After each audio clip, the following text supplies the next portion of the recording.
Buenas, vamos a dar paso a la segunda parte de la etapa del Al-Ándalus en la península ibérica, ¿vale? Después de explicaros cómo consistió la conquista por parte de los musulmanes de nuestra península ibérica, vamos a ver en qué consistió este periodo y qué fue lo que más destacó de esta etapa en la península ibérica.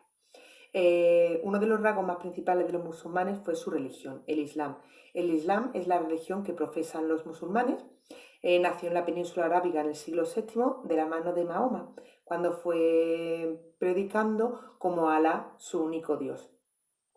El Islam, ¿vale? Todos los que profesan la religión islámica deben de cumplir 5 preceptos, es decir, 5 normativas.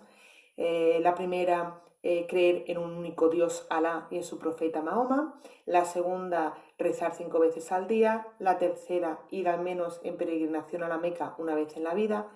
La cuarta, el ayuno en el mes del Ramadán. Y la quinta, la limosna a los pobres.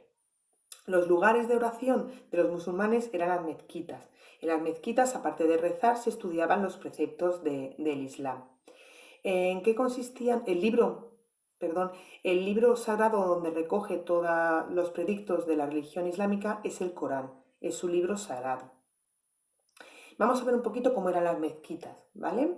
Las mezquitas eran lugares de rezo, tenían un patio exterior donde había una fuente, y en esa fuente los fieles que acudían al rezo debían de lavarse y de purificar sus almas para entrar a la oración.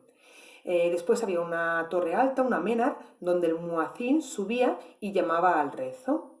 Y luego estaba la sala de oración. La sala de oración, una sala amplia con columnas, donde los fieles rezaban.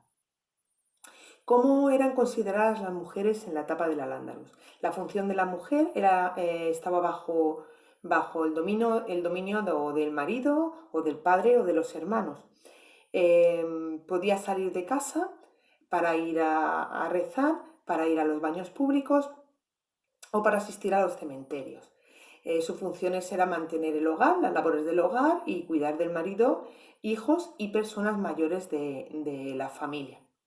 ¿Cómo eran las ciudades musulmanas? Las ciudades musulmanas estaban amuralladas, ¿vale? Esta muralla servía de defensa, de ataque de enemigos. Sus calles eran estrechas, habían varias mezquitas, pero había una mezquita principal que era la referencia de la ciudad musulmana.